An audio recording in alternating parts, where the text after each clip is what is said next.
change it later. That's not the important part right now. It's setting up. Yep, we're all set. Close this. All right. Hit recording. Record on cloud. Right, I'm just gonna paste the link here. All right, everyone. Good night, I guess. Good afternoon, good morning. Really depends on where and when you're watching this. But well, first and foremost, I'd just like to thank you all for being here. And I have our coordinator from GAM, our group, unfortunately is not able to attend. She has a class at this moment. She's an undergraduate student, but she did send a video, which I will play right now. It's her thanking everyone who attended. So I'm just gonna play that.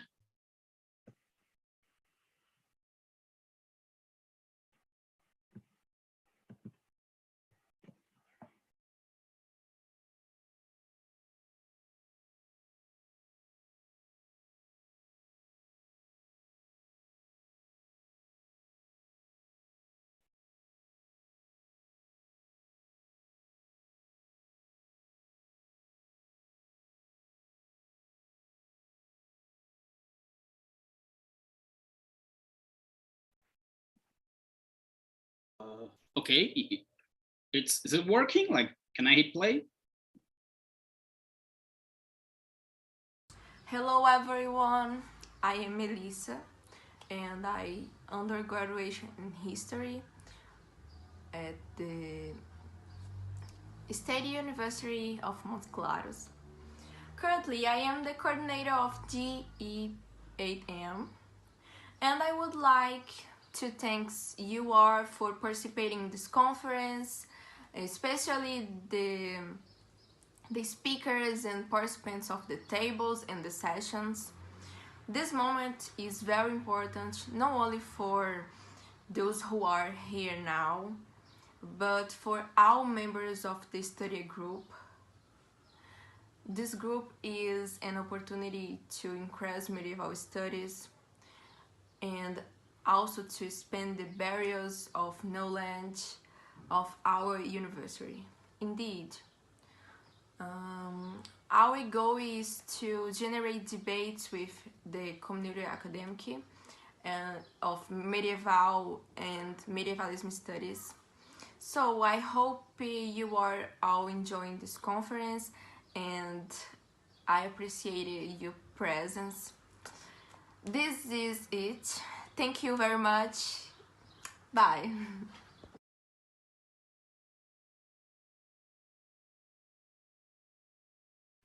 Okay, that was her message.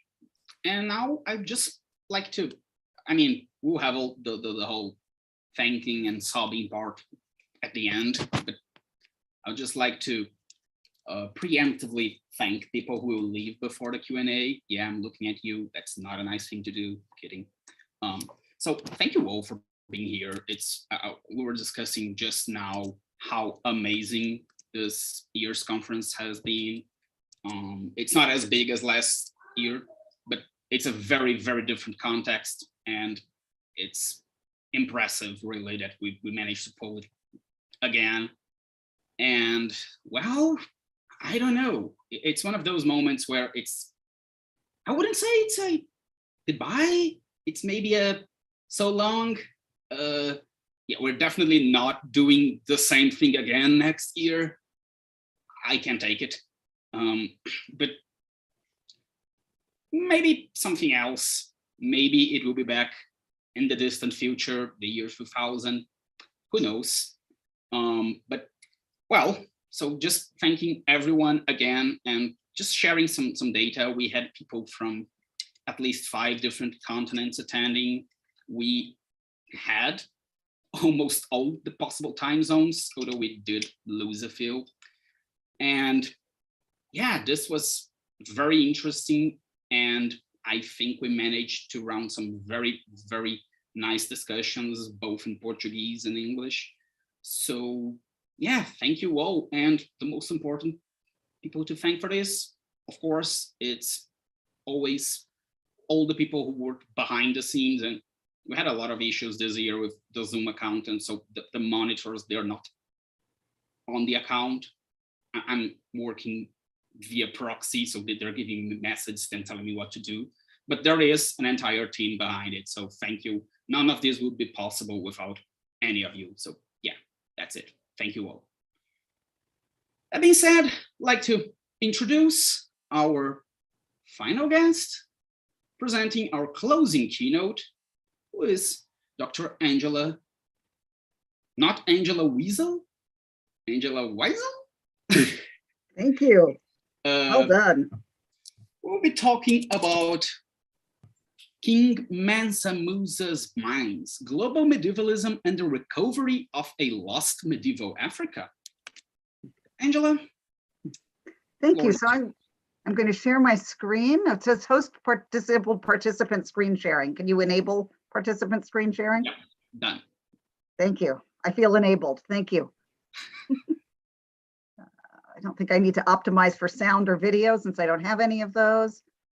Start at the beginning. Start from the beginning. Okay. All right. So I take my title, King Mansa Musa's Mines, Finding a Lost Medieval Africa, from the 1885 novel by H. Rider Haggard called King Solomon's Mines, which has also appeared 7 times on film, sometimes seriously and more often somewhat ironically. This story tells of a search of an unexplored, by Westerners at least, region of Africa by a group of adventurers led by the great white hunter, and I hope you can hear the scare quotes, Ellen Quatermain, searching for the missing brother of one of the party. And it's one of the first English adventure novels set in Africa, and is considered to be the genesis of the lost world genre, of which we have read many things. Sadly, it doesn't contain any dinosaurs, even medieval ones. And steeped in elements of medievalism, it also features significant Orientalism, colonialism, and racism, among its other problems. So briefly, the story can be summarized that an Englishman named Sir Henry Chase asks Quatermain to search for his son, who has disappeared in a lost region of Africa. And I hear that, again, quotes around lost region of Africa, looking for King Solomon's mines. They're all located in Durban in South Africa at the start of the story. Quatermain has a mysterious map purporting to lead to the mines, and he agrees to lead an expedition in return for a share of the treasure. His search party brings along a mysterious Umbopa, who the book notes seems more regal, handsome, and well-spoken than most porters of his class, but who is very anxious to join the party. Eventually, they land in a lush, green, raised valley, Kukwanu land, where the inhabitants have a sophisticated society and army and speak what's called an ancient dialect of isiZulu. Kukwanu land's capital is Lu, dominated by a walled central castle, which is situated at the end of an ancient road. The travelers soon meet a party of Kukwana warriors who want to kill them, but are then terrified when one of the Englishmen plays with his false teeth. Thereafter, Quatermain's group style themselves as white men from the stars, the sorcerer gods, and give regular proof of their divinity. So here are just some covers from editions of the film and the novel, including the most recent Penguin, which is interesting in itself. So King Twala rules violently over the Kikuyu people. He came to power years before when he murdered his brother, the previous king, and drove his brother's wife and infant son, Ignosi, out into the desert to die. An ancient sorceress named Gagul is his chief advisor, and she roots out opposition by murdering everybody she thinks is a traitor. When she singles out Umbopa for this fate, Quatermain and his crew fights to save their porter's life. Gagul already knows what Umbopa finally tells everybody. He is Ignosi, the rightful king of the Kukwanas. A rebellion breaks out, the Englishmen gaining support for Ignosi by taking advantage of their foreknowledge of a lunar eclipse to claim that they will black out the moon as proof of his claim to the throne. They then join his army in a furious battle, and although outnumbered, finally overthrow Twala and behead him. So the Englishmen then also capture Gagul the sorceress, who reluctantly leads them to King Solomon's mines. So much for the map. He shows them a treasure room inside the mountain full of gold, diamonds, and ivory, and then sneaks out while they're admiring the hoard and triggers some secret mechanism to seal them into the mine. However, a brief scuffle with a beautiful Kukwana woman named Fulata, who had become attached to the Englishmen after helping them nurse their battle injuries, causes Gagul to be crushed under the stone door, although she's also killed in the process. Their scant store of food and water rapidly dwindling, the Englishmen prepare to die as well. But after a few despairing days sealed in the dark chamber, they find an escape route, bringing with them pockets full of diamonds from the immense trove, enough to make them rich. The Englishmen bid farewell to a sorrowful Ignosi and return to the desert, assuring him that they value his friendship but must return to be with their own people. Ignosi promises them that they will be venerated and honored among his people forever when they return to Durban and England rich men. So this paper is not about the problems with this story, although they're legion, but we can see the way it suggests a kind of colonial reading of Africa as primarily primitive, as somewhere where they have a kind of undue and almost godly influence, and where they are there to essentially take the riches of the country for their own value. This is not the view of Africa that's currently inhabiting medievalist discourse, although it lurks behind it, for better or worse. And while we learned at the conference that all medievalist acts are in some ways an attempt to reclaim a lost past, the effort outside of the West, with the partial exception of Japan, is always complicated by the way in which European colonialism worked to include all but the European Middle Ages. So today I want to look at which of course this conference as a global medieval enterprise is really trying to undo. So today I want to look at the various reclamations of medieval Africa, starting in about 2018 with the show Caravans of Gold, Fragments in Time, which brought together medieval African art to tell the story of the gold routes and Africa's central place in the medieval economy. And the publication then of the English translation of Francois Xavier Fauvel's The Golden Rhinoceros, Histories of the African Middle Ages, which attempts to painstakingly reconstruct an African past that is too often denied its place in history. And that's a quote from the book jacket. Simultaneous with these two more historically focused acts of medievalism, which, as Lucas Grabowski noted in the Gaming Roundtable on Wednesday, everything medieval is medievalism, was Ryan Coogler's film Black Panther and the Booker Prize winner Marlon James's novel, first volume of his Dark Star trilogy, which he has alternately disavowed and claimed to be an African Game of Thrones. And the second volume was very recently published. And suddenly, after these various events, Mansa Musa was everywhere. On BuzzFeed lists as among the richest people in history, as one of the leaders in the game civilization, in articles on reputable sites like National Geographic and the BBC, which of course doesn't make these articles any less problematic, and in a pre-production film set to be directed by Otto Awita. However, most of these African reclamations don't really originate in Africa, but are products of the West. Even Marlon James is Jamaican. And the collaborative nature of some of the Caravans of Gold show and its accompanying catalog is still an inherently Western production, since the show traveled only to the Bloch Museum at Northwestern, the Smithsonian Museum of African Art, and the Aga Khan Museum in Canada. So what I'd like us to think about is the complex negotiations that this engagement with Africa provide, and how best to understand what it can, can't, should, and shouldn't do.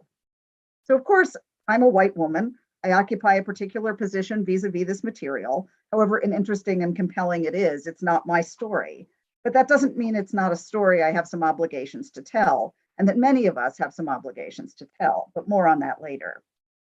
As we can see in the story of King Solomon's mines, the Western perception of Africa as primitive and dangerous, but with riches there for the taking, and a society into which the great white hunter posing as the white star god can impose himself and influence the history of the native populations, determining who is good, who is bad, and imposing a totalizing narrative that makes Africa into all one thing, rather than a series of countries and regions with distinct histories, traditions, and narratives, is a legacy and reality with which Africans have dealt since the advent of colonialism, the transatlantic slave trade, and global capitalism.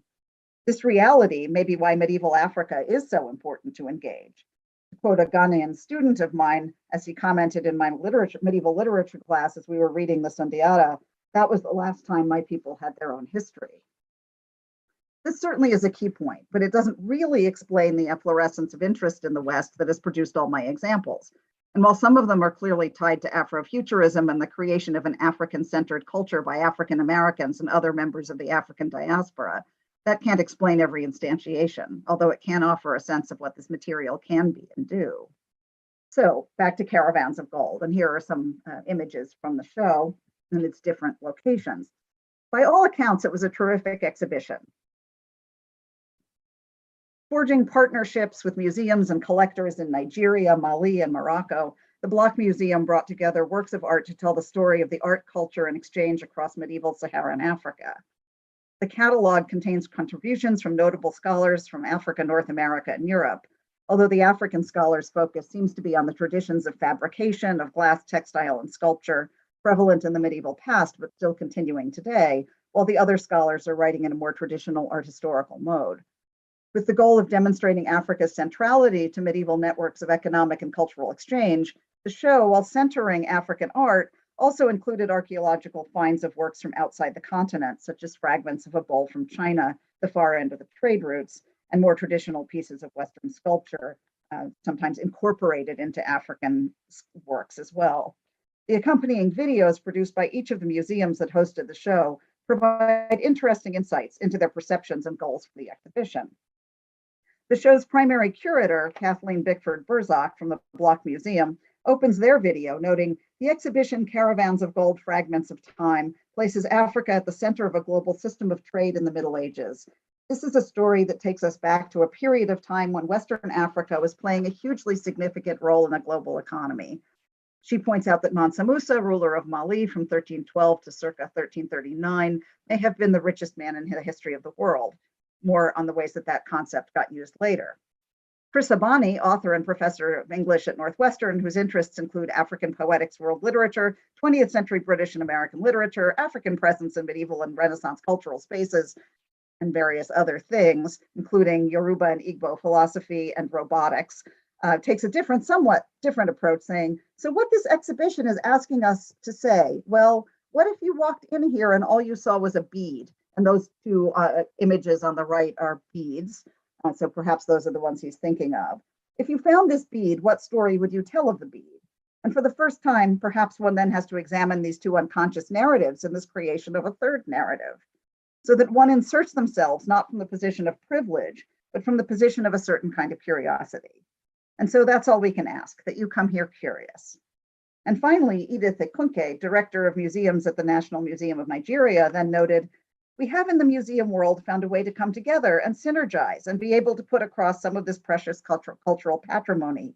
You need the Africans. You also need the community, because some objects were used in a different way in the past. The way it's used today is different from the past, and maybe the way to be used in the future might be different from the present. So these are some of the things we need to learn from each other. It's clear that these different responses, just some more images, of a white Western curator, of an African scholar author working in the US, and an African curator working in Africa, that different ways of knowing, perception, and understanding of what's going on with the show and its objects are at work here. I think of what Maddie Williams pointed out last night in her keynote on medieval Polynesia, that to understand the history of a place in a meaningful way, you have to understand the views of time, space, tradition, and narrative that form that history, which are often very different from the Western linear ways of knowing and imposing meaning on the past. While for Bickford-Burzak, the exhibition tells the story of the Caravans of Gold, perhaps for Abani and Akebe, the fragments in time are more important. That is, while Bickford-Burzak is shifting the map, and the show included some fabulous medieval maps like this one, so that what we're looking at is just a different place in the center. It's always connected to the European conception of the medieval period, temporally and spatially defined. However, for Abani, the focus is on the intersection of narratives, perception, and stories. And for Akebe, what is most important is not Africa, but the Africans, whose understanding of an object's existence and function is not tied exclusively to the past, but also to shifting present and future. So the Aga Khan Museum's video was, of course, influenced by the Aga Khan's mission of exploring the influences of Islamic culture throughout the world. And its curator, Michael Chagnon, reminded viewers that the exhibition demonstrated the importance of Islam in Africa to the world's cultural heritage, while also noticing that it challenges us to rethink the past so that we may understand our present and future in a different way. Along with the Caravans of Gold, the Aga Khan Museum featured a companion show, Building Black, Civilizations 1. And there's another great image. There's the famous image of Mansa Musa, too. Building Black, Civilizations 1 by the African-Canadian artist Ekko Nimako, and this is one of his works from that show, who works primarily in Black Lego. His structures echoed many of the works of art in the show, and he commented in the video on his fascination with medieval Africa. He said, because growing up the world medieval often conjured King Arthur and the Knights of the Round Table. And not to say that that mythology isn't fascinating in its own right, but that's all that was presented, you know, a European worldview of the medieval era. So once I began investigating what was happening in different parts of Africa, particularly West Africa, where my family comes from, I really found there was just so much culture and art and inspiration. Walking through this exhibit, it just fills me with a strong sense of history and even pride about the contributions that Africa made to the modern world. Of his own work, he says, my work is often very fantastical, and I'm always trying to explore the fantastical narratives that take place within the little nooks and crannies of history, and also unwritten history in the future. So for Nimako, an engagement with the medieval African past allows the creation of a present and future in his own artworks. The shapes and images of the past world rendered futuristic in the shiny surfaces of the Lego in which he works. The medieval inflected objects in Building Black Civilizations 1, like this one, shift to a more Afrofuturist imagery in Building Black Civilizations 2 and his other collections. It seems that as an artist, Nimako's ability to access an African past allows him to imagine a particular kind of future. For the sake of time and interest, I just want to pause briefly on the Golden Rhinoceros. Its white author, Francois Xavier Fauvel, has done extensive archaeological work in South Africa, Ethiopia, and Morocco, and in the book examines excavated cities, art and artifacts, maps, the accounts of various geographers and travelers, particularly the Islamic sources referenced by the Aga Khan Museum's curator, and fragmented written sources available in Africa. The book's flyleaf comments that he unearths remarkable discoveries that shed critical light on political and architectural achievements, trade, religious beliefs, diplomatic episodes, and individual lives, and finally recognizes Africa's important role in the Middle Ages that tells an unforgettable story that is once sensitive to Africa's rich social diversity and alert to the trajectories that connected Africa within the wider Muslim and Christian worlds. To be fair, the book indeed does these things. Fauvel certainly knows his material. He lays bare the role of colonialism and the erasure of history, the mistreatment and misunderstanding of artifacts. He has a particularly scathing read of the conservation of the work's title object, the Golden Rhinoceros of Mapungubwe, which is right there for you to see, that through its misunderstanding of the object's purpose, composition, and structure was nearly destroyed, and the creation of the Western perception of Africa. The issue here isn't the work that he does, but the idea that somehow medieval Africa only exists meaningfully if the story is unearthed, told, and analyzed by a Western scholar for a Western audience. So these are some scholarly examples, but let's take ourselves to some more fantastical or mythological ones. This example is a Western creation too, of course, but it engages both the Western perception of Africa and an alternative narrative, which, like Akebe's comments on Caravans of Gold, attempts to engage past, present, and future. And that's the fictional country of Wakanda from Ryan Coogler's film Black Panther, also from 2018. So Wakanda's medievalist past must thus be seen in the narrative ancestor of Afrofuturism, as represented so commonly discussed in Black Panther, in which the highly sophisticated country of Wakanda developed separately from the colonial spaces of African history, embodying similar historical rituals and narratives drawn entirely from their own medieval past. And of course, these images of the city echo the medieval buildings that you saw images of both in Minako's work and also in the show. By concealing its natural and technological resources from the rest of the world, the Wakandans maintain the rituals and practices, some seemingly drawn from the Malian medieval epic, the Sundiata, that emerged from their pre-colonial history without disruption. Their Afrofuturism, then, is dependent on a direct line from their medieval past, since their history and culture remain their own, and all choices of what remains and what is laid aside are their own as well. The cloaking device that hides the capital city of Wakanda leaves visible only what the West believes Africa to be, as in King Solomon's mind, impoverished, primitive subsistence farms, the colonial narrative of a society with nothing to offer in a capitalist economy. Conflict arises over whether Wakanda should remain hidden and isolated, or whether, as its ostensible villain Killmonger suggests, its technology should be shared with Africans throughout the diaspora to allow them to rise up against Western oppression. Therefore, the line to an Afrofuturism comes directly from the preservation of Wakanda's medieval past. Their national slogan, Wakanda Forever, is dependent on being able to look backwards to an alternative history Now, one not governed by Western colonialism, the slave trade, and environmental destruction, as well as forward to a technological future. These medievalist intersections of past, present, and future, and indeed of nonlinear transcendent time, are essential to Black Panther. In the film, Africa's medieval past must be reconstructed in the present in order for there to be a future separate from imposed colonial narratives. The film offers a narrative of the fictional country's histories, which significantly shapes the film's main characters. The integration of this past, present, and future in multiple contexts is really central. Both T'Challa and Killmonger visit the mythical place of the ancestors as part of their coronation rituals, with somewhat different effects. And that place is supposed to integrate their present reigns with past and history. The film opens with the disembodied child's voice asking, "Father, tell me a story, the story of home." The voiceover narrates the history of Wakanda and its unification, and notes that when the world around it descended into chaos, Wakanda closed its borders from the rest of the world. This montage starts with a slave ship and continues on to World War I and II airplanes. Clearly, chaos is entirely a product of Western colonialism. Therefore, hiding the capital city leaves visible only what the West imagines Africa to be.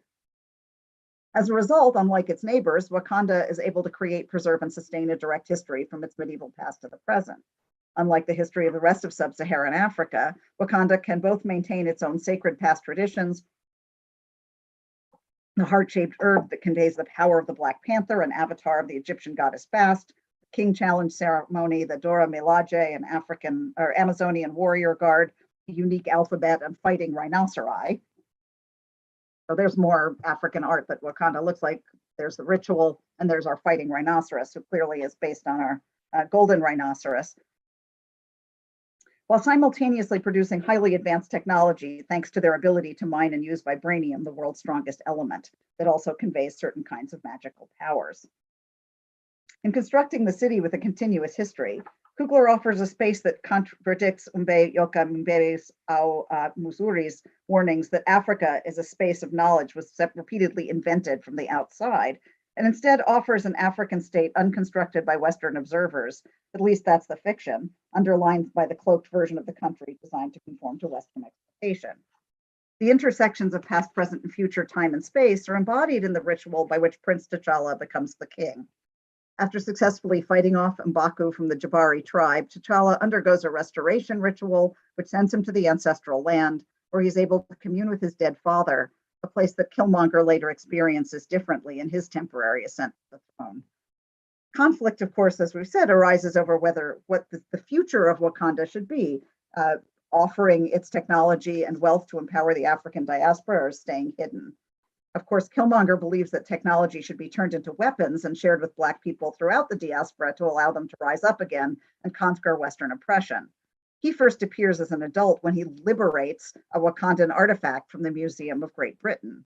The museum is an image of colonialist appropriation. A white docent lectures Killmonger on the African art he's looking at, misnaming several artifacts and insisting that her knowledge of them is more accurate than his. And we certainly hope that nothing similar happened at the Caravans of Gold show, but it probably did. And ironically, Wakanda appeared on the United States Department of Agriculture website as a free trade partner in late 2019, which kind of underscores ignorance of Africa in a funny way. This event in the museum ends in significant slaughter and is a microcosm of Killmonger's view of how to overthrow colonial power. However, it also shows the difficulty of breaking free from colonialist oppression, since he's working with Ulysses Klaw, a white South African played by Andy Serkis, clearly chosen to represent the most egregious example of Western imperialism on the African continent. Killmonger does kill Klaw and use his body as an entree into Wakanda, but he also shoots his own girlfriend in the process because she's in the way. One of the first examples of how diasporic Africans, separated from their own medieval past, can only project a future that replicates colonialism's senseless violence. So his inability to recognize the importance of an unbroken history is considered to be what causes him to turn to violence. He doesn't have access to his own medieval continuous past, and so he can only try to destroy it. But a different response is put forward by Nakia, T'Challa's sort of girlfriend, who at the start of the film has left Wakanda to help free women from enslavement by a Boko Haram-like army in Nigeria. She suggests that Wakanda is strong enough to provide aid to others who have nothing, the position the film ultimately adopts. The diplomatic and socially conscious way to share Wakandan technological resources triumphs over Killmonger's revolution, as the final scene returns to Oakland, where the film began, as T'Challa and his sister Shuri are looking at the future Wakandan Outreach Center, which Shuri and Nakia will run. So Kugler's Afrofuturism, then, is dependent on the direct line from the medieval past, since the culture and history remain their own and all choices of what remains and what is laid aside are their own as well. The slogan Wakanda Forever, which is purported to be the title of his next film, is dependent on being able to look backwards to an alternative history, one not governed by the West, the slave trade, and environmental destruction. Another example of this Afrofuturist version that makes use of medieval Africa is Marlon James's Dark Star trilogy, which engages in some of the same kinds of medievalism, although it also really cites its origins in the same recognitions that Ekko Nimako makes between his own art and the Caravans of Gold show. Commenting on what inspired him to write an Africanist fantasy trilogy, a significant departure from his award-winning realist literary fiction, James discusses a conversation he had with a friend when the Tolkien movies were released. They announced the cast, and it was a fight we always have about representation and about diversity. And I said, you know, if we opened up in the Shire and saw an Asian hobbit, nobody would care. And he said, well, The Hobbit and The Lord of the Rings are based on British folklore and British mythology and Celtic mythology and so on. And I said, you do know that The Lord of the Rings isn't real. You really can do what you want. And having met members of the Tolkien family, they might have been excited by something like that. And I think after a while, I just said, you know what, you can keep your Hobbit. Not his Hobbit, but still. So, but then when he continues to talk about folklore and mythology, James comments, I really didn't know any African mythology and folklore. And because I didn't know any of that history, I couldn't write a Lord of the Rings or a Narnia or even Arabian Nights. So that's what sent me on this whole quest to find my mythological history and religious history and so on. I didn't start out to actually write anything. It's in reading some of this stuff, I'm like, man, this is 100 books. James seemed to find confirmed in his research about the past a sense of his own present interests. Leslie Kuhn, in her opening keynote on Wednesday morning, noted about neo-medievalism, it's a medievalism that sees you back, which brings present engagements into the medieval past. We look into the past and we see in neo-medievalist work the things that concern us in the present. For James, this was particularly located in gender and sexuality, also in vampires. He says, one of the things that amazed me was how many African cultures are fine with queerness and trans identities. We hear a lot of stories about homophobic countries and homophobic laws and so on. When I heard that these were these peoples and nations that had pretty much all gay warriors, I was like, what? That shocked me because I think even now queer people on the African continent and African countries are having a really, really hard time because it's being perpetrated that say homosexuality is un-African. But when you go back to the past and read the mythologies and the histories, you say, oh no, it's homophobia that's not African. I didn't go looking for that. I didn't go necessarily looking for validation, but I found it. So that was one of the surprises. By calling his trilogy an African Game of Thrones, and this is a comment he's made and then disavowed and then made and disavowed, so it's a little hard to know what he sort of thinks of that at the moment, but also by noting, and in many current interviews, because the second volume, Moon Witch Spider King, has just come out, that he's hugely influenced by Tolkien. James talks about how he chose to follow his particular variety of fantasy. He said he could have followed a traditional model of fantasy, heroes and knights, virtue rewarded, evil is vanquished. And it could have been very easy for me to simply write a European fantasy novel in brownface. But by rejecting that, he says that he rejects the Judeo-Christian read of the genre in favor of medieval African culture, African religions, African mythology, and African folklore. He may retain certain conventional medievalist elements, such as dragons. He says, I knew I had to have dragons. But in considering the relationship of fantasy and history, he says, is truth really history? History changes all the time. People think of history as a fixed concept, but it can change based on who's telling it or based on what we learn and what we know. In many ways, this novel is a response to the history I learned about medieval African kingdoms. It's a fantasy novel, but it wouldn't be fantasy to the people living in it. Okay, so what? A lot of material here. And some pictures of Mansa Musa, we'll get there. To consider all this material together is certainly to show an increased Western and possibly African interest in medieval Africa, both as historically vital to an understanding of the period's global reach and as a source of potent fictions of the past, present, and future that create a meaningful heritage for viewers and readers and artists engaged with the potential for Afrofuturism.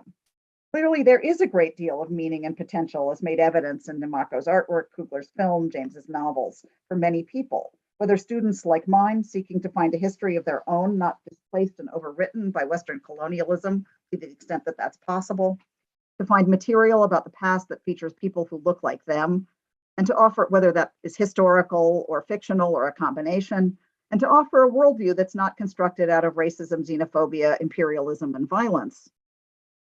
And there's certainly value to us as medievalists, whether medievalists of color or white, aiming to decenter Europe and to undo the white supremacist narrative of the Middle Ages that underlies so much alt-right rhetoric, whether in our medieval classes and scholarship, public and academic, or hell, even in conversations with difficult family colleagues and physical therapists. And I include physical therapists because I'm currently recovering from a hip replacement and got into a conversation about the Middle Ages with my PT just yesterday.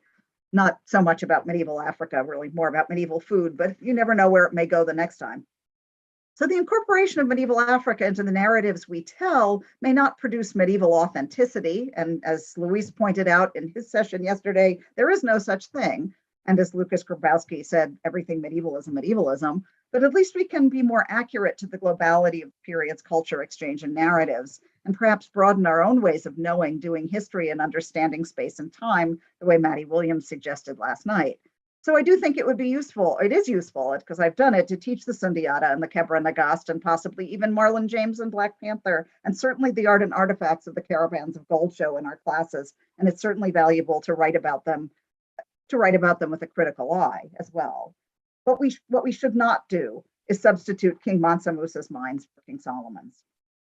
The fascination with which Mansa Musa was met after the Caravans of Gold show had him appearing all over the place, in serious sources like The Guardian and in BuzzFeed lists, but always constructed as one of the world's richest men, maybe the world's richest man ever, the world's richest man on some list of people in history, whatever it was. He was always kind of talked about as a medieval African Jeff Bezos or Elon Musk.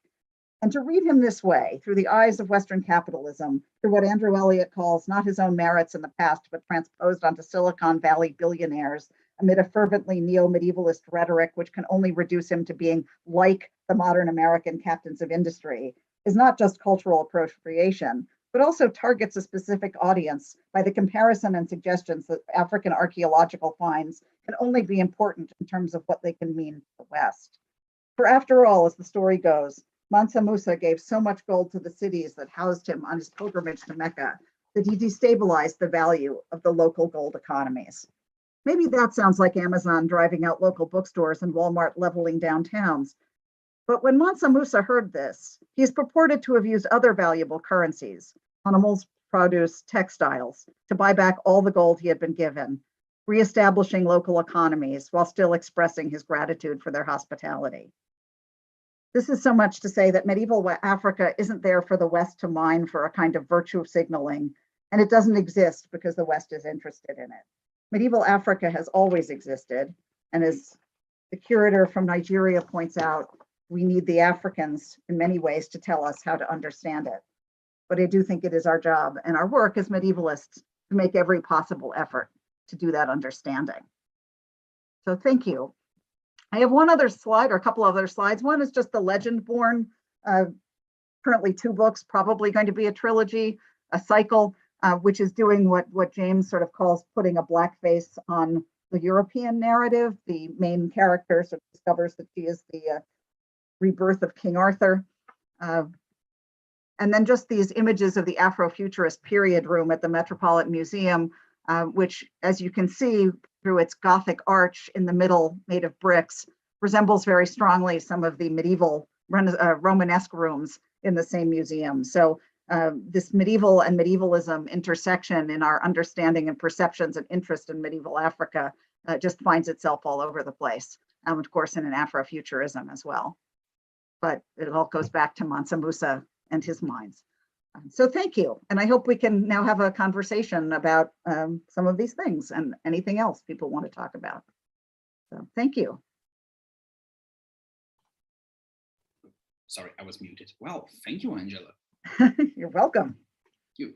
And well, everyone is clapping in chat. Thank you. I'm the only one who can do this. I'm clapping for real because it bugs the microphone. Thank you.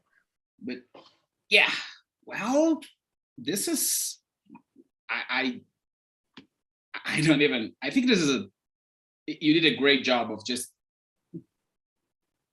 like connecting everything, like a proper ending keynote where you went all the way back to the opening keynote and through a lot of the papers and roundtables. So yeah, and such a fascinating and topical subject. I guess this whole discussion of global medievalism, global history has been very heated lately. Yeah, for good reason. I had some intercations on last year's ISSM conference, as I recall. And yeah, this was great. And I think it's an interesting perspective because, and I'm starting the debate here, I guess, before I open to questions, because yeah, I can abuse my power. Okay. Please do. One of the things that comes to mind, because I have a problem with the idea of global Middle Ages and global history to a certain extent. But we talked about this already. Like, I don't think you can do like global Americas. Doesn't work. Maybe global Australia, New Zealand, Polynesia. Yeah, maybe. Okay. I just, the global medieval Brazil doesn't work.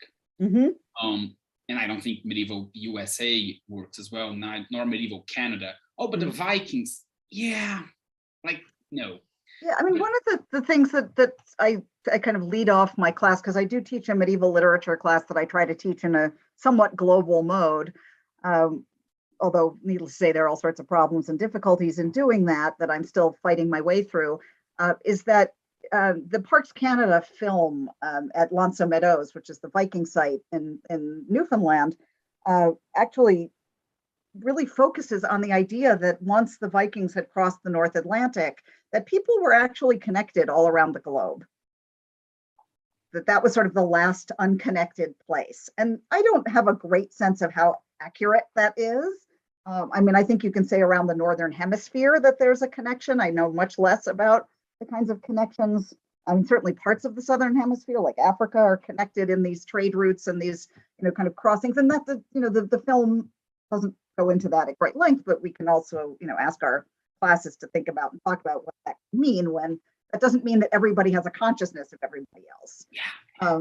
But it does, I think the value in thinking about the Middle Ages, or a period between, say, 450 and 1500. Medieval isn't necessarily the best word for it. It's a conventional fiction, really, because it's again based on a kind of a on the European model.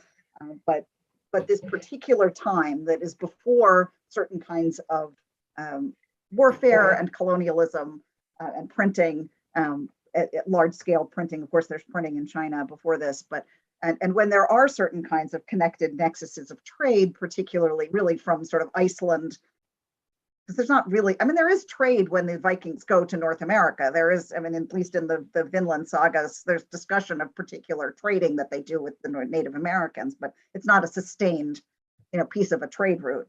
But you can see that there are connections of objects and cultural things and artifacts moving certainly from Iceland to Xi'an. And up and down as well, north and south to some extent, Africa and to India, into southern China, and so that there's all of this movement and connection. And by thinking about the Middle Ages as this kind of European thing, where Europe is at the center instead of at the actual literal margin, I think is valuable to do. I think that kind of decentering. I think you're right. You can't really, do truly global work. You can't talk about everywhere. I know for me, I mean, one of my feelings about this conference that makes me sad is that I have no Portuguese, so I can't come to all the fabulous sounding panels and understand what's going on. I can look at the slides. So therein is a problem that, what's available to teach in classes, whether historical or literary or art historical, again, is always going to cause difficulties for doing this kind of work in a valuable way. But I don't think that means that we shouldn't make the attempt to decenter Europe and to talk about the fact that there is a much bigger kind of community that's connected to each other, that these separations don't exist in the ways that traditional history has implied to us. And that those are often a product of a kind of a colonialist attitude, by which Europe does become a kind of world center by stomping on everybody else's head. And that, that attempt to level the previous narrative of a globality is a strategy. Exactly what's going on in the King Solomon's Mines story. So I think that, again, I think the work is important. I think we have to do it with our eyes open and to recognize the limits. And you're absolutely right that there are places you can't talk about as being medieval just because there were people there doing stuff during this period. But there is again, if you look at the maps of the Silk Roads and the gold routes and the spice trade, things are moving all over the place. And whereas I don't think anybody who, was eating, spiced meat in France had a consciousness that their saffron came from Spain and their cinnamon came from Sri Lanka and that their pepper came from Africa. And, but it's still in a weird way, the recipe is a kind of a global object. And, people looking at a painting in Italy may not know that the blue background comes from Afghanistan from the lapis and the gold comes from Africa and the red dye comes from Egypt, but they still do. So that we might allow that kind of perception for our students who are so steeped in Western ideologies, and try to get them out of them. And again, as I said, to undo this kind of white milk drinking medieval alt-right notion, which is so absurd. One of the things I think works here is how, because I think Africa is much different from the Americas in this context, because well, it was much more connected. Yeah, even if we can talk about a bit of North America being connected, it's a very tiny bit of it that was connected. In South America, there is, sure, there are some maps that maybe they knew it was here, but that's very vague. Yeah. But one of the things since the Vinland map turned out to be a fake after all. Yeah. But I have something to ask before reading some chat questions for you. Yeah. Which is perhaps, and this has just popped in my mind here, instead of working in the idea of global, because my issue with the global medieval will always be, even when places are connected, as you said, the Silk Road. So if I go to Beijing, for example, back in the day, and I said, let's take the easiest time marker, the fall of Rome. And I say to someone, oh, Rome just fell. And he would be like, what's that then? Yeah, okay, whatever. So, and to quote an author here, which I won't try to read because it's in German and I don't speak German, with Thomas Bauer, but he has an interesting anecdote about Charlemagne being a great ruler of the Tang dynasty, which I think really illustrates my point, which I try to adapt to. Well, I'm okay with medieval Brazil if we can talk about pre-Aztec Europe, which is kind of the same. So perhaps instead of focusing so much on the idea of global, because I think global really depends on capitalism, perhaps. Maybe connected histories would be more interesting, because maybe the Middle Ages could have its center around, and again, not Europe only, but let's call it Mediterranean, like North Africa, Europe, and then not entire Europe as well, but then also a bit of Asia and Eastern Europe. And then we can connect it with other periods. And I don't know. I have no idea about Chinese history.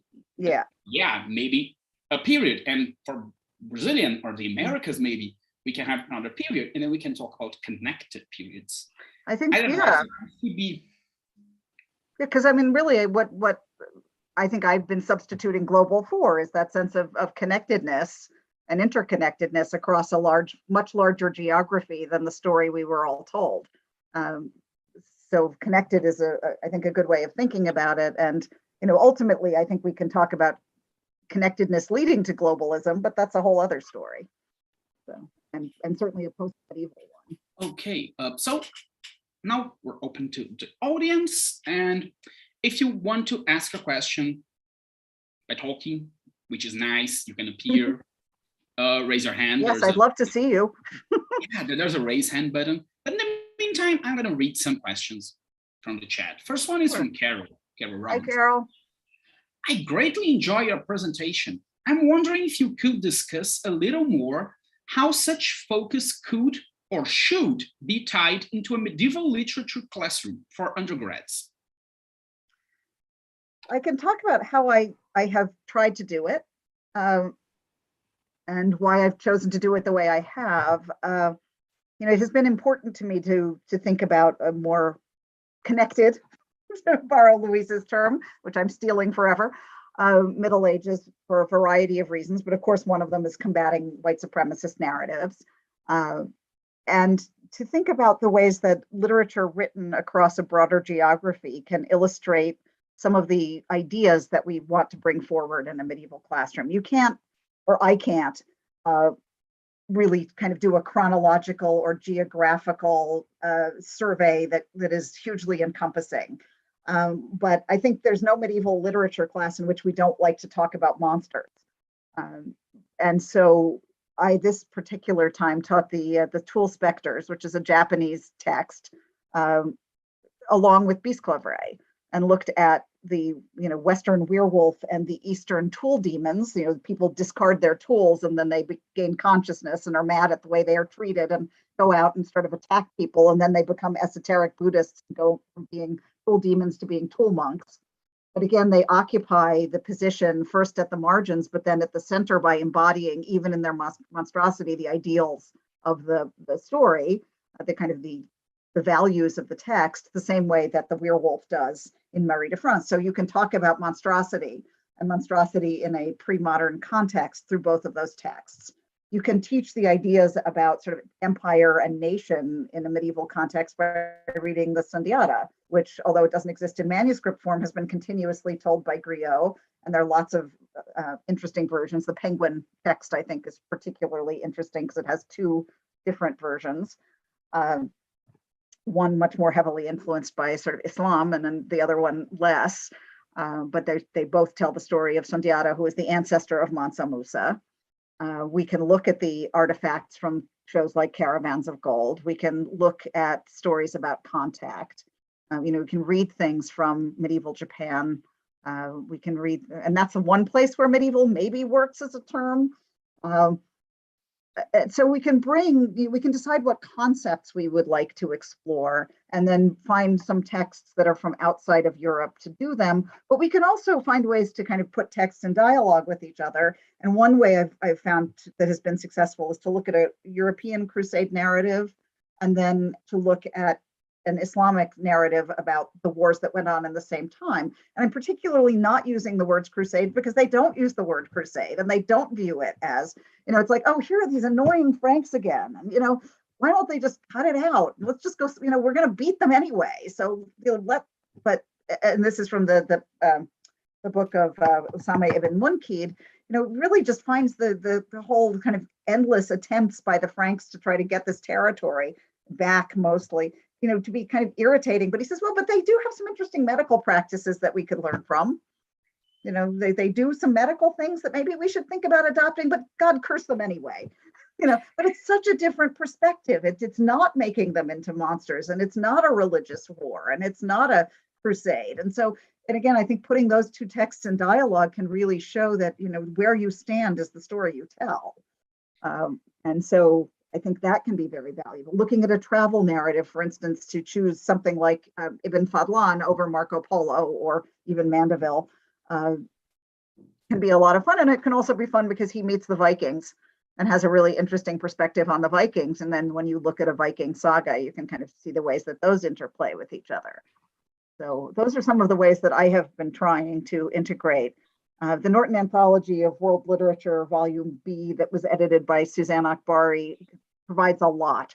that can be used. I don't have my students buy the anthology because it's really expensive and we wouldn't cover nearly enough, but it's certainly been inspirational in some of the choices I've been able to make and some of the things I've been able to find to teach outside of the kind of Westerns. And yes, you do have to give up some things and you do end up fighting with certain kinds of students over things, but it's okay.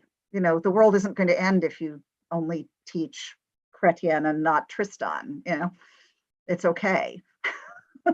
There's never enough time. I mean, I was interested this semester when I was teaching something. I can't even remember what it was, but I had a student, and this student is kind of not really a white supremacist, but he's a little borderline that way. But sort of came, well, what's the aesthetics of these texts? Why aren't we reading more Dante instead of this? Because what's the aesthetics? I'm like, the aesthetics are not available to you because you can't read the original language. What's your problem? But you'd say there are certainly fights you may get into with your students, but those are not bad fights to have. So I hope that helps a little bit, and I'd be happy to send anybody my syllabus who'd like to see it. It's a work in progress. I created a version of it that was so fabulous, but it would have taken about 10 years to teach and killed all my students in the process. So I had to narrow that down to something feasible.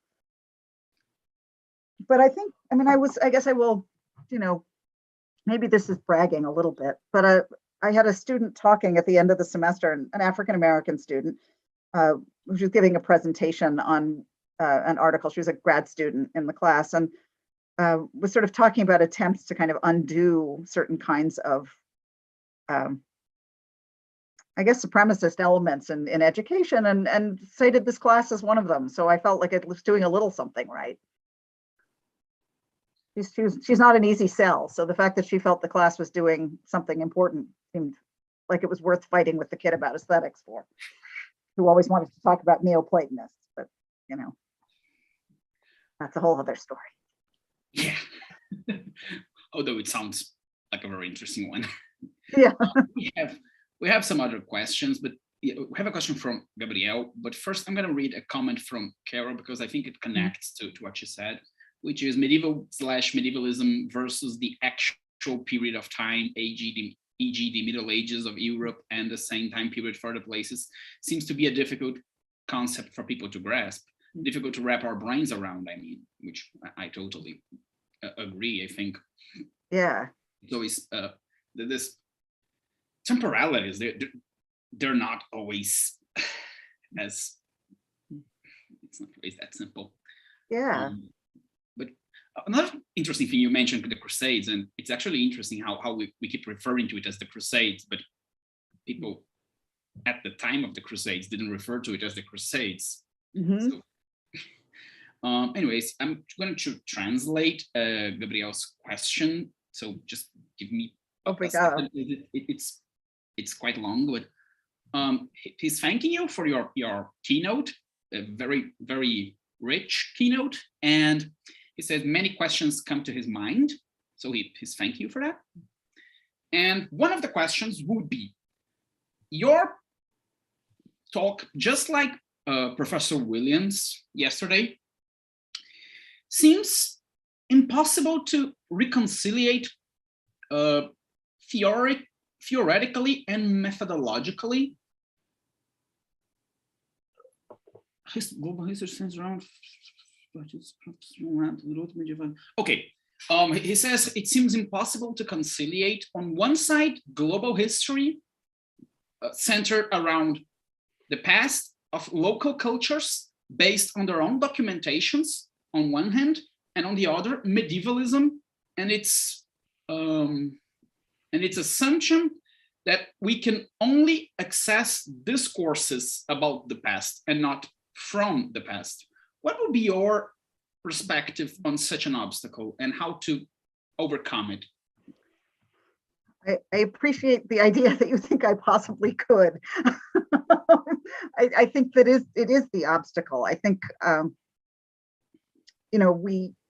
we are so imbricated as scholars in this idea of how we're supposed to do our work, of documentation and footnotes and sources. And one of the things that Maddie Williams pointed out, and which I was trying to draw from her, is that to really access those localities that you're talking about, you kind of have to suspend those notions and, you know, not assume that only certain kinds of documents and even, you know, documents and artifacts are able to give you access to the past and to history. But to recognize these different kinds of perceptions of space and time and narrative and geography and mapping and so forth, and that there that we have a lot of learning and to do, and a lot of abandoning of some of our learning, our old learning to do. And yet there's also, you know, this kind of notion of global history, which works very much on the global or connected history, on the kind of model of you know, documentation and artifact, and again on all of the things that in some ways to understand the localities we have to give up. So I think it's really a conundrum. And then medievalism, again, as a kind of a whole third term, a kind of reconstruction of the past in the present for various purposes, including some future purposes, is doing things all through another different methodology. But I think the one thing that's a constant in all of that is that there are multiple ways of learning and knowing that are not, you know, one is not superior to the other, but that they all operate to do different things. And if we can get a little more used to that idea and to operating in those different modes and to valuing them all for what they can offer rather than valuing some over others, we're moving in the right direction. I hope that made some sense and maybe helps a little.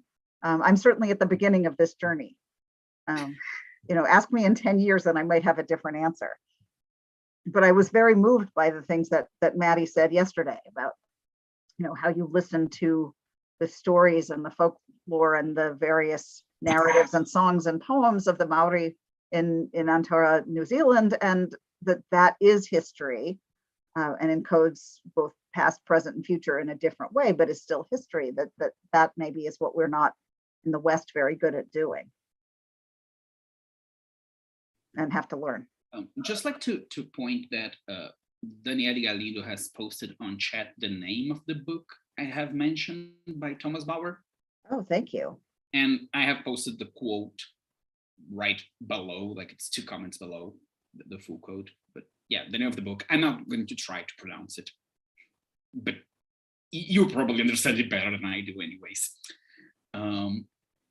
There's a no German at all either. Oh, there's a YouTube question here. Which is, by globalizing history, aren't Western powers expanding intellectual colonialisms and forcing an Western and Northern standard on other historical and memorial cultures? I think this kind of relates to the discussion we were having on connected versus global as well. So, I mean, I think to some extent, yes. That you know, many of the things that have constructed the world as a global space and a global economy are a product of Western colonialism. But hopefully the creation can also be its own undoing. You know, that by starting to think about the world in a global way or a connected way, we do have to move the center around or stop thinking that there is a center. And that, I think, becoming accustomed to that way of thinking is the step towards undoing some of that kind of imposed narrative. Yeah, maybe the system will carry the seeds of its own destruction after all. Yeah. And I mean, also, if you know, just go look at the upside down map, right? You know, then think about how the Mercator projection so influences the way that we think about the world, right? But we know it's a fiction, and if we can start to look and see other versions and other, you know, other maps, other globes, other perceptions, we stop centering ultimately our own space. Or, well, our own, I mean, I'm talking as if we're all in the exact same space. I mean, we stop centering the kind of Western Anglo-American European narrative. Also, as a personal thought, I think there is no way, like we are the children of colonization in one way or the other. So we are like, I use this analogy in Portuguese a lot, and I really didn't want to use it today due to what happened in the US today, but I guess there's no way to avoid it. But it's basically like colonization is violence. And we are the fetus that was born out of it, if you catch my meaning. Sure. You can't undo that. Like, no, we can't erase that it happened. And to quote some post-colonial theorists, like we can't erase, we can't go back, we can't revert, we can't think without Western categories anymore, as Frantz Fanon would point. Like it's on our psychic now. So I guess I'm not saying like, okay, we should change the system from within, because that doesn't work. You need to be more aggressive, quote unquote. But on the other hand, you can't just make up something completely new out of the nothing. It's and then, yeah, this is going to be lovely because I'm quoting post-colonialism and I'm going to quote a racist. Yeah, he's a racist, everyone. But if you go to, it's kind of the proposition in H.P. Lovecraft's The Color Out of Space, because you can't imagine a color that you don't know. So how can you think a category nowadays that wouldn't be colonized? Well, you can't. Like I hope my grandchildren will be able to. Well, but, I think, oh, go ahead. Sorry, Luis. No, that's it. I mean, I do think there's a difference in, for example, just to go back to the example of Africa, in thinking, you know, Africa is primitive, or Africa is undeveloped, or Africa is a kind of, you know, drain on the global, whatever, you know, the kind of assumptions about it may be, or the King Solomon's mines, you know, it's basically a continent of primitive people, but has some riches, which we should be able to have. And thinking those notions are a product of colonial discourse and colonial perception, and are not based in reality. That I think is the beginnings of the undoing, right? That if we can think that way and maintain that perception and actually live what it means to have that perception, not just sort of give voice to it, again, not use this interest in medieval Africa as a kind of virtue signaling, but you know, to show that we're more, you know, aware or woke than our medievalist ancestors, not medieval ancestors, but our scholarly ancestors. But if we can, you know, really kind of inhabit what those assumptions mean, that's the step towards allowing our grandchildren to imagine something else, or to not even imagine, but to inhabit something else. Yeah. Maybe the best we can do, or the only thing we can do, but at least it's something. Yeah, and I think to acknowledge that is the first step, right? Because and then going back to the kind of heavy metaphor, but like once you're born out of you carry this trauma with you, the first thing you need to do is to learn how to deal with it, and then you overcome it. So you need to search ways to understand and acknowledge that. You can't just ignore it. I want to pretend never happened. Well, it did. Yeah. And so I think, yeah, as you said, like to realize, okay, this thing here is very racist. We shouldn't be doing it anymore. And that's a way. It's not the perfect way, maybe, but it's better than going back to, oh, let's go back to doing blackface on movies. And you know, that's and also I think, you know, in terms of, again, the medieval literature class, instead of sort of suggesting that anything outside of Europe is some sort of a specialty field, to show that they are really all part of the same field, and you know, the field encompasses more than our own backyard is important too. You know, to offer larger, more interconnected notions of both history and again, literary studies, since that's what I do, I think is, you know, also important. You know, again, we can't imagine, most of us, well, many people, those of you who are younger than I am, can't imagine, for instance, I don't think a kind of literature survey course that doesn't have any women in it. But when I took a literature survey course in college, there were no women in it at all. And women's studies was like another thing, right? Oh, that's a specialist. That's only for people. Any more than, now we could imagine and I'm just, again, talking from my own white Western American position, but an American literature survey that doesn't have African-American writers in it, but now you can't imagine that. So, some of this kind of moving from the margins to center does happen. It's slow. I mean, when I tell my students that the version of the Norton anthology I got in high school, which was the major authors edition, did not have one woman in it, they can't believe it. What? Not even Charlotte Bronte? Nope. Not even Mary Shelley? Nope.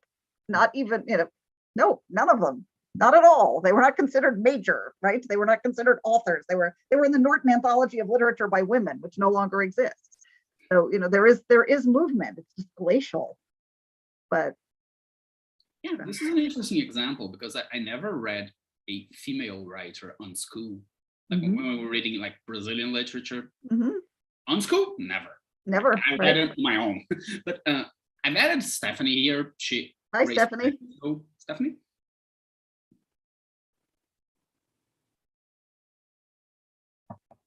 Hi, Angela. Thank you so much for your wonderful presentation. Thank you. It's great to be able to talk to you face to face, by the way. I love it.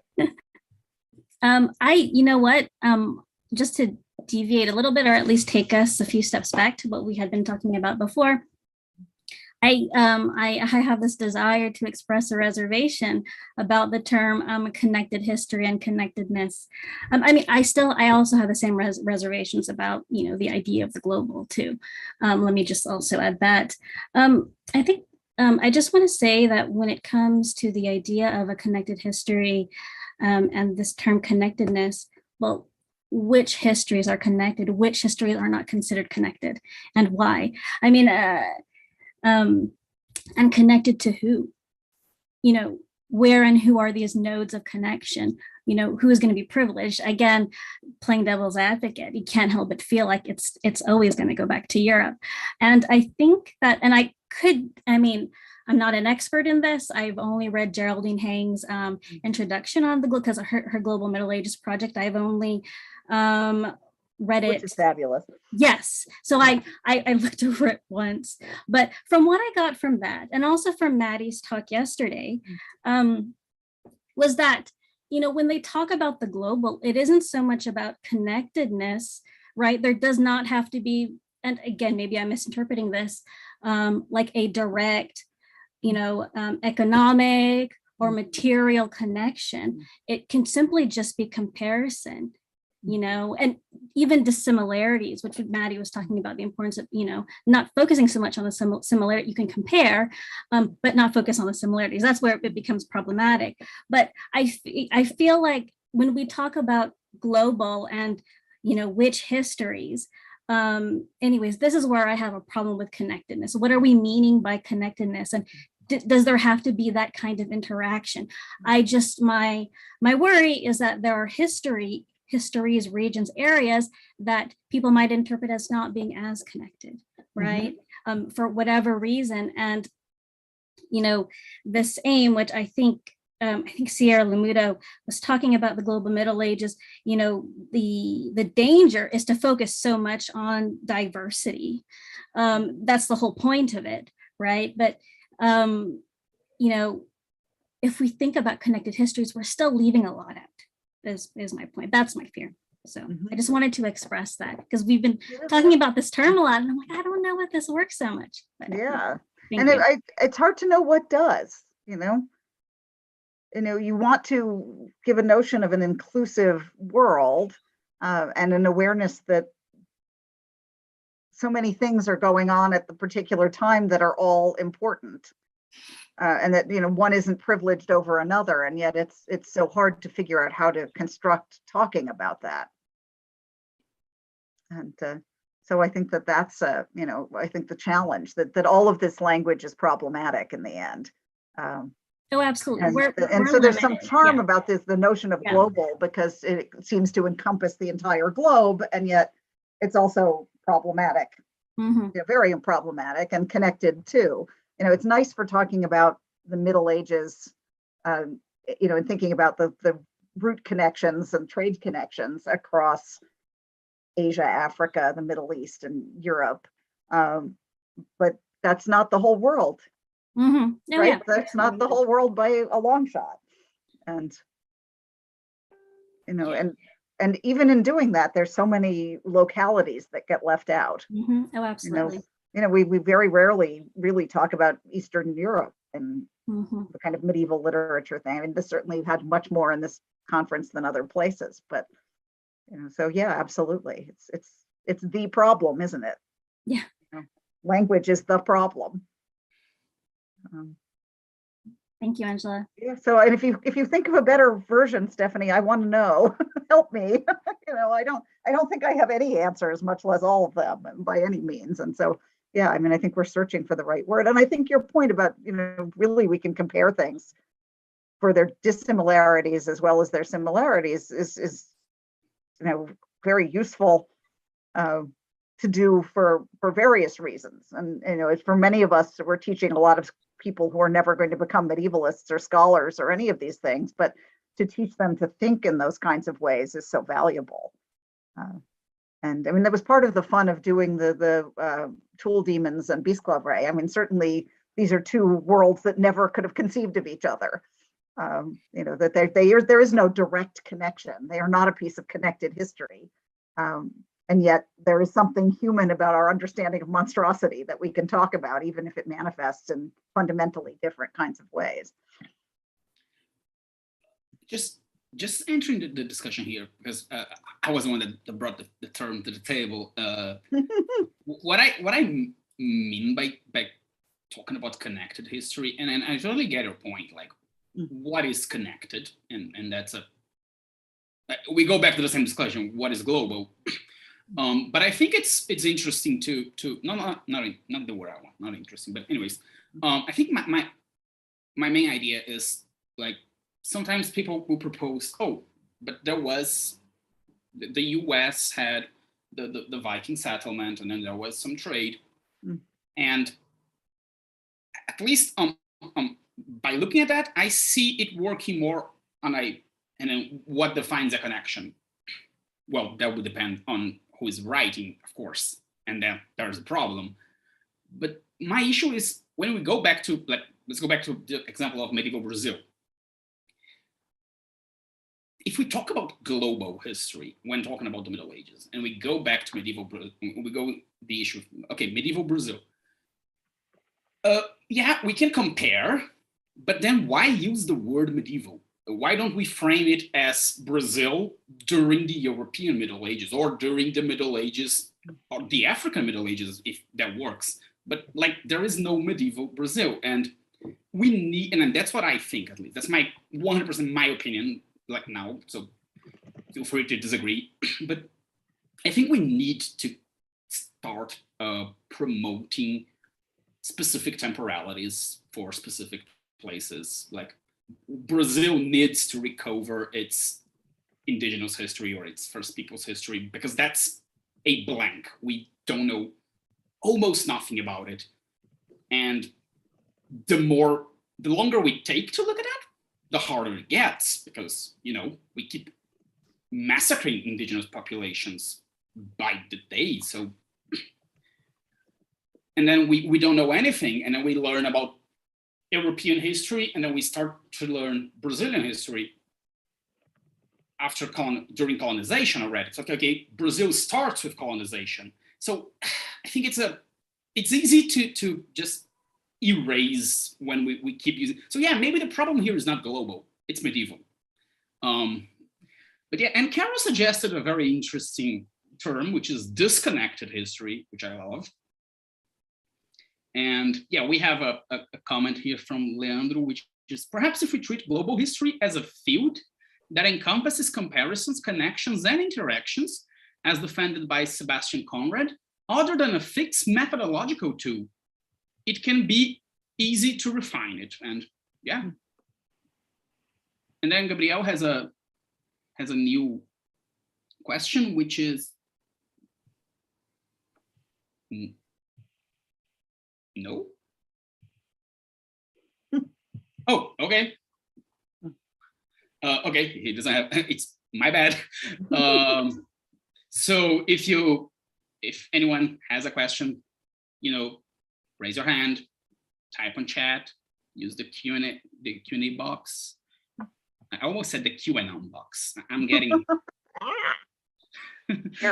that's not a good box. People, don't use the QAnon box, please. No, please. Yeah, Carol is rejoining. Yeah. Carol? Hi, Carol. Hi, sorry I don't have my camera going, but I figure my dog's cuter to look at than me. But I just have to jump in. Yeah, the disconnectedness didn't come from me. I took it from what Stephanie was saying. So first, let's give credit where it's due.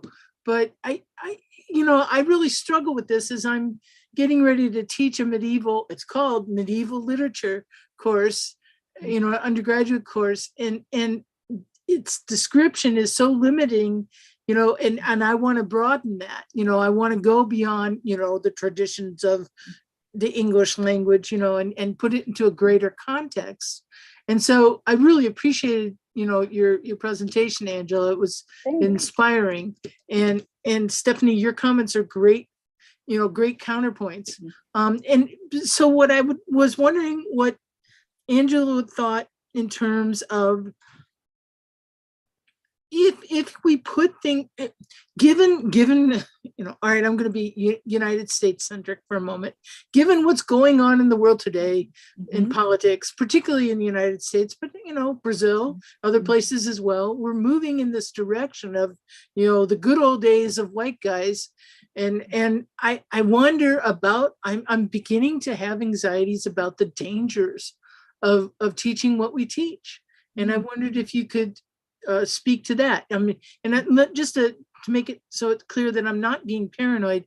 2 years ago, here in Little Ohio, a congressman wanted to ban an LGBTQ graphic novel for being pornography from a college class. So and of course we have all these other censorships happening all over. So I just wondered what your thoughts were on that. I mean, I think one of the things that we can do in a medieval lit class is say, look, it's not like that, right? There is plenty of queer medieval stuff going on, including some of it, interestingly, sort of divinely authorized. And I mean, I teach Edith Olive regularly, which students really like, or the Doncella que fue a la guerra from the Spanish romancero, and to say, look, this, the people in the Middle Ages understood, even in the European Middle Ages, traveled and understood that there were people out there that didn't look like them. And, you could look at someone like Marco Polo, whose attitude towards everybody is, we're all the same. We speak some language, we, worship some religion, we practice some religion, and we also, trade stuff and eat stuff.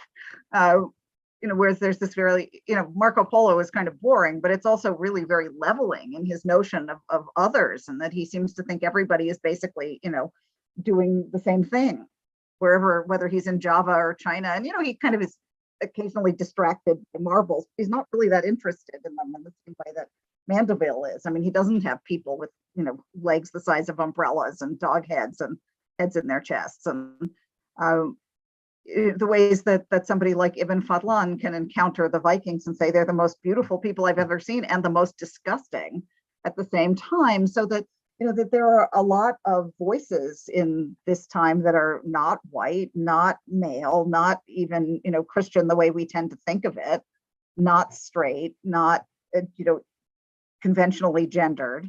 That this is in fact a period where there's a lot of freedom and a lot of exploration and a lot of room for variety. And yes, certainly there is a kind of white Christian narrative out there, but even, somebody like Dante, who would seem on some level to be so orthodox, is stuffing the popes in hell. My students are always astonished that he wasn't burned at the stake for that. so that even within some of the most traditionally valued medieval literature, there are things that are, if you look at them carefully, fairly non-normative, of this kind of overarching narrative that's been constructed about the period. I think that in some ways, as medievalists, we have an easier job of dismantling the master's narrative than in other fields. Good point.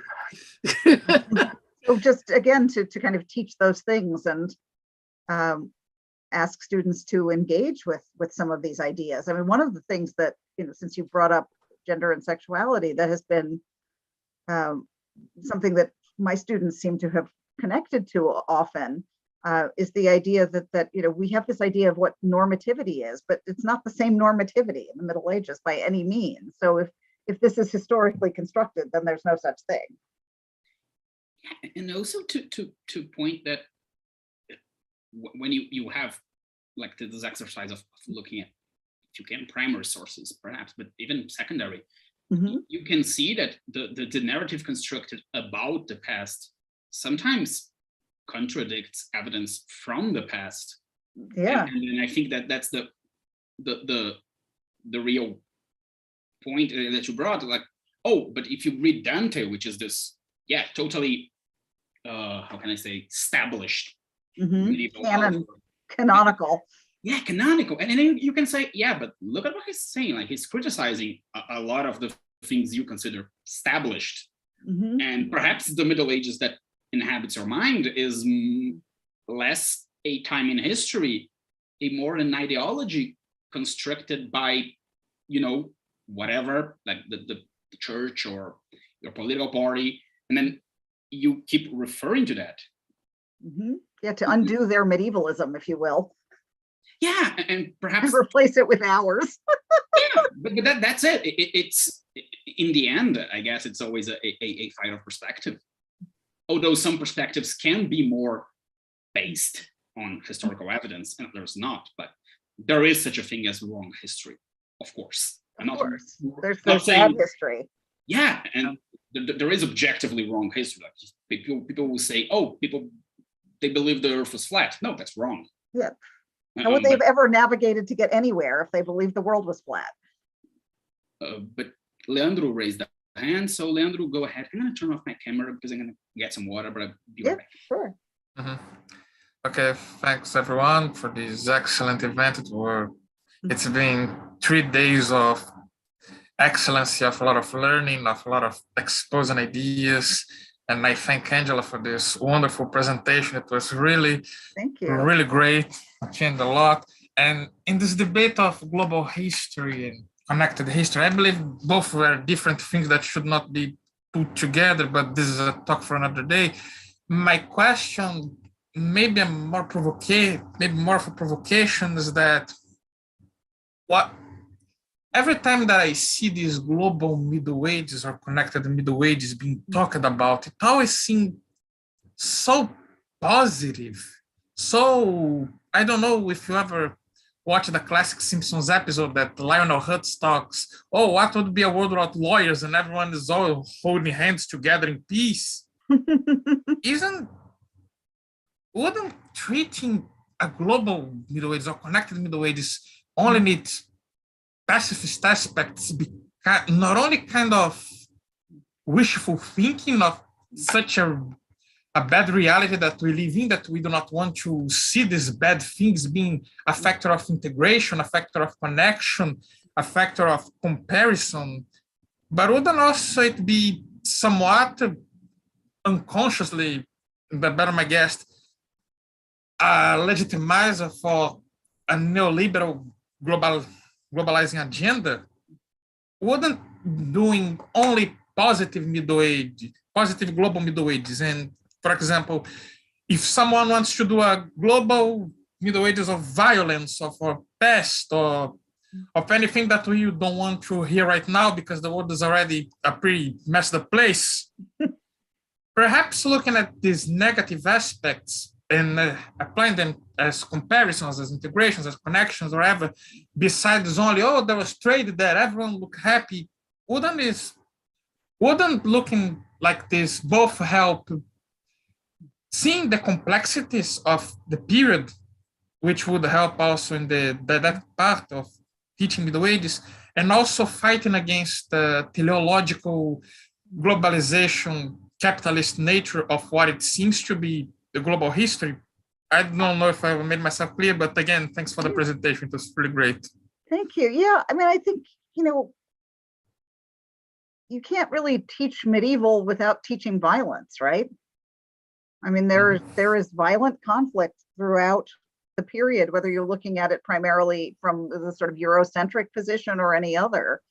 And you can talk about global trade and global connection and the movement of stories and artifacts and ideas and all of those things. And you can also, and you, I think, also have to talk about the kinds of violences that are done in the period. So I don't think those are entirely separable if you want to do any kind of justice to the Middle Ages, or, again, no authenticity, but maybe some sense of accuracy. So yeah, I think that, it is entirely possible to do a course that's entirely about violence.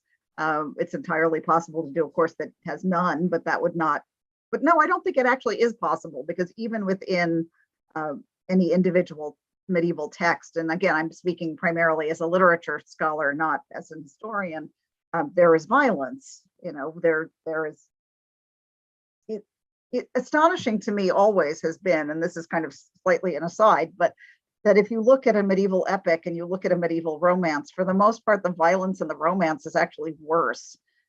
It's much more graphic and disgusting and kind of pointless and destructive in some ways because of its utter pointlessness. Whereas in an epic, I mean, we can say that conflicts over land are ultimately pointless, but at least they're not simply, a duel with somebody you happen to meet because they're there. Or maybe they are, I don't know, maybe that's a stupid comment, but so I think it would be very hard to do any kind of medieval course, literature, historical or otherwise, without acknowledging the kind of very literal violence that is essential within the period. So I think your point is well taken. It's not people holding hands across, from Xi'an to Reykjavik and smiling at each other. There's some of that, and there's certainly a class of people for whom kind of exchange and interconnection is their livelihood. They're merchants, they're traders. That's what they do, and they live on kind of getting along with people. But then there is huge amounts of xenophobia and conflict, and so I mean, things like teaching the kind of the two sides of the Crusade narrative, or writings about the Western, Christian holy war, kind of getting back the land of Jesus and all that, and the kind of Islamic side of like, who are these people? Get them out of my life. And that's oversimplifying that position, but both of the positions grotesquely, but that is a very central narrative to understanding medieval history, globally connectedly, European centric, however you want to talk about it. So yeah, I think you're right. The Middle Ages is and any kind of period of interconnection has a lot of violence in it, and to leave that out is again to be unfair to the accuracy. So it's certainly an important part of the narrative. I suppose at some level we have to think about what our goals are for the teaching that we do and the writing that we do. And are we more interested in talking about those things than we are about other things, but we can't pretend they're not there. It's just not a good answer to your complicated question, but. Oh, thanks a lot. Yeah. I really appreciate your answer. I agree. Yeah, I mean, I prefer to teach a sort of more cheerful and optimistic Middle Ages, which I know is as much a fiction as any other. But there's always a conversation. There are always conversations about violence, whether we're reading Chrétien or whether we're reading material about the expulsion of the Jews from Spain or whatever it might be. Okay, any more questions? Come on, people, different voices. Raise your hand. It's not that scary. Almost painless.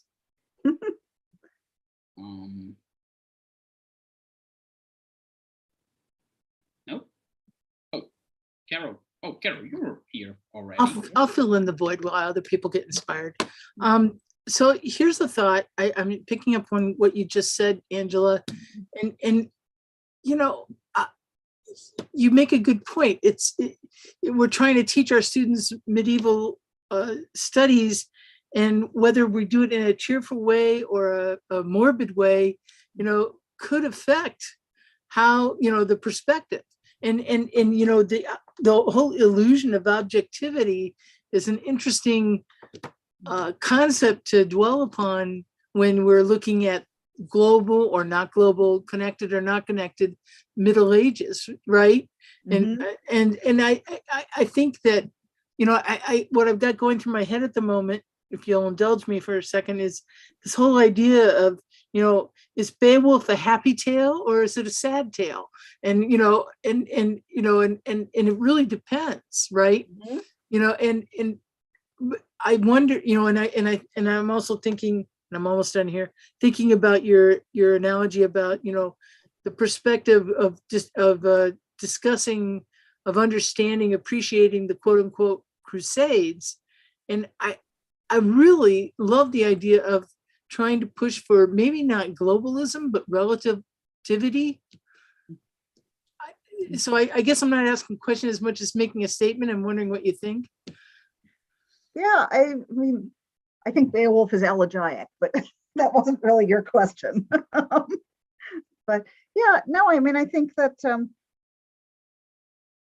know, dialogic history or conversation, you know, sort of looking at both sides or looking at the broader kind of set of stakeholders and their responses to these kinds of moments in history. There's so many ways. I think the thing that I guess I would say is valuable to me is to make it clear that I know that I'm making choices when I teach class. You know, that there is absolutely no way to be comprehensive in a semester or a term or a year or a 4-year program or a 7-year doctoral program. You can't be comprehensive. It's always a series of choices, but to make them consciously and maybe to be open about that. And to say, you know, this is what I am trying to do with this material is maybe, you know, however we want to name the parts of it,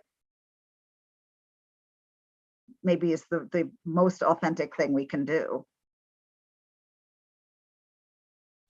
Well, yeah, I'm thinking about a male student who was very upset with me several years ago, last time I taught Chaucer, and he said I ruined it for him because I had, you know, emphasized the wife of Bath a lot, and I was open about my bias, you know, and so forth.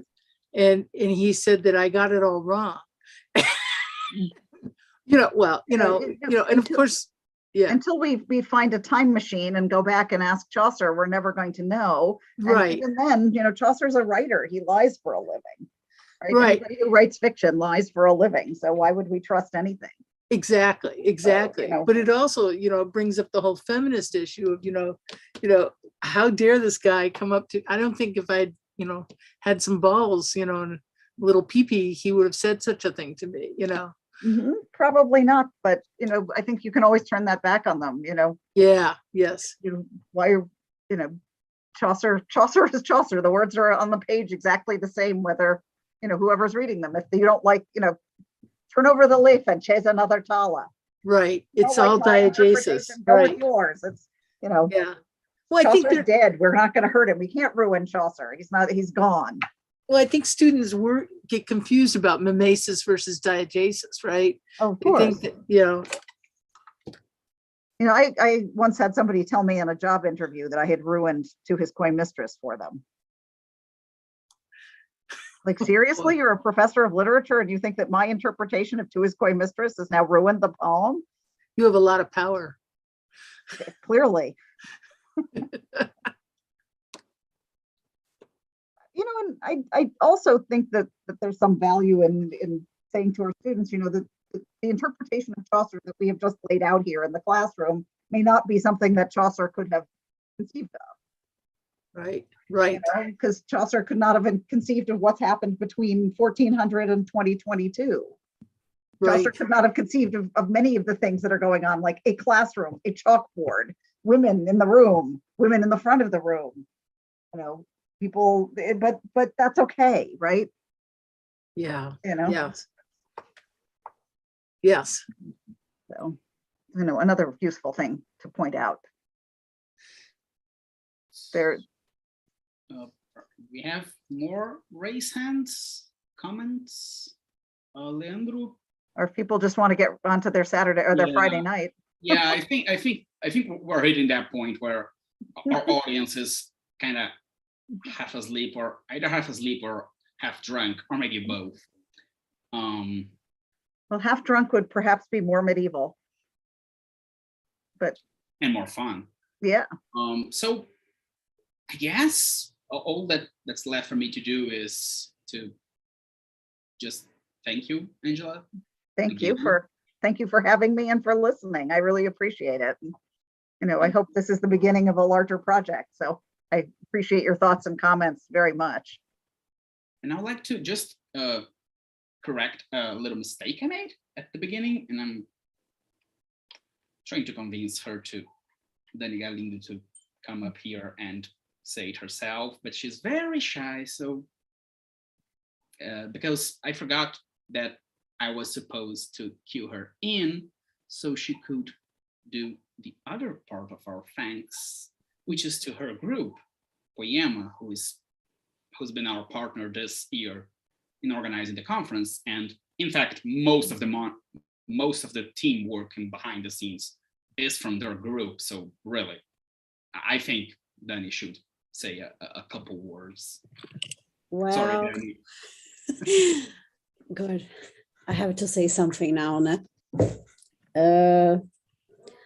I want to thank you, all panelists, all researchers, which were with us in these 3 days. And I want to thank you also the monitors, the helpers behind the scenes, Luis, Vinicius. Thank you so much for these 3 wonderful days. And yes, I wish you all a great weekend. And thank you, Dani, again. Like, wouldn't be possible without you. And yeah, Angela, any closing thoughts? Just what I just put in the chat. I just want to say thank you to all of you for your incredibly thoughtful comments and responses and listening to, as I said, what's the beginning of a project and of my thinking and just to Luis and Vinicius and Daniela and everybody for organizing such a fabulous conference. I mean, everything I heard was wonderful, and I was really inspired by the conversation. And in all of the panels, as you could see, I was drawing from everything into my paper, and this was a really fantastic way to spend 3 days. So thank you. And thank you for letting me be a part of it. Yeah, well, so I guess this is it. And just to, as Vinicius opened with a quote, let's be a bit more melodramatic and say, I guess we'll meet again someday, because hopefully not next year though.